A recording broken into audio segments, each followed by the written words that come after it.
It's 9 a.m. on a Saturday morning. You have big plans for the day. You're gonna smash legs at the gym. You're gonna finally start writing up that business plan you always wanted to do.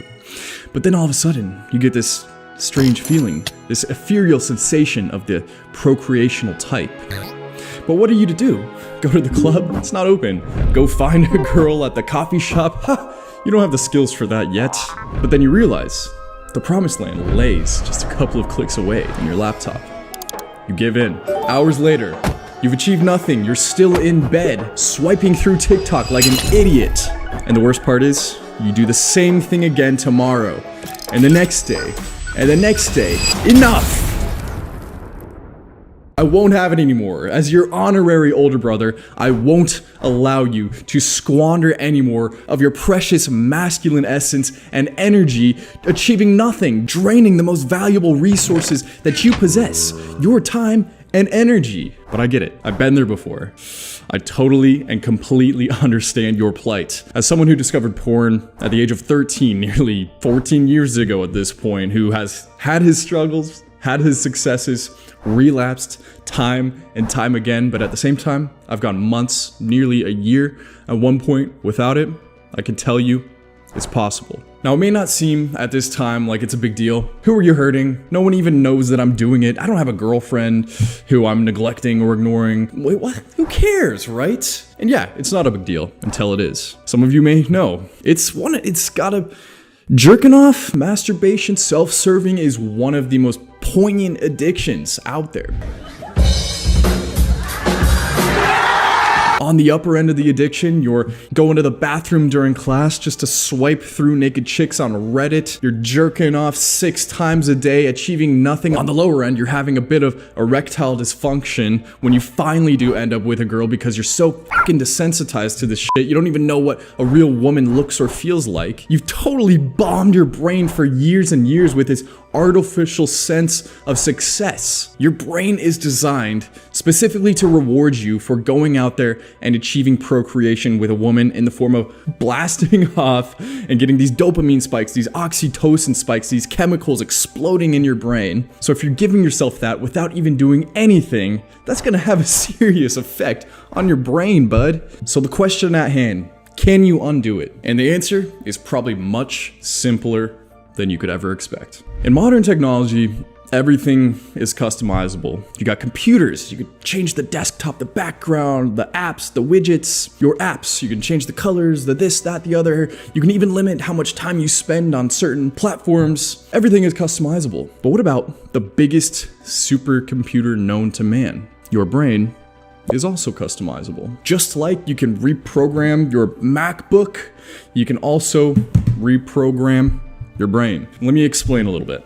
I'm no neuroscientist or anything like that, but this is what I know. Your brain is full of connectors that link parts of your brain together. And when activated, they release chemicals that strengthen these connections between different parts of the brain. So like when you eat some really good food, it releases dopamine, it feels good, you feel great. When you're holding someone's hand, you release oxytocin, which is this bonding chemical. You feel kind of bonded to that person. And when you spend years and years building these connections by watching hours of pornography, people fucking on the computer, these connections are gonna be really strong and it's gonna weaken other parts of the brain that you don't really exercise the connections as much. That's why maybe you forget your grandma's birthday, you forget the old street you lived on or whatever. But the good news is you can erase connections. It's this thing called synaptic pruning. Let me tell you how it works real quick. So long story short, when a connection isn't being used as much, it gets marked by a protein. And then there's these cells called microglial cells that find the marked connection and then just destroy it.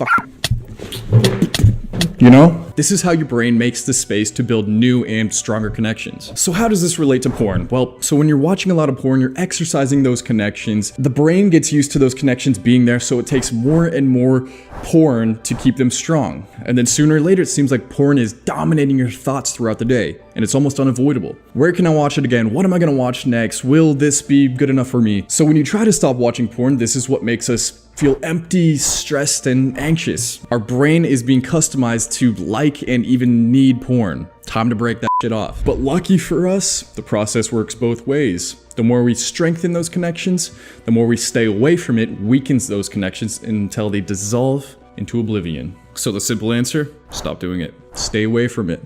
I know it's going to be hard.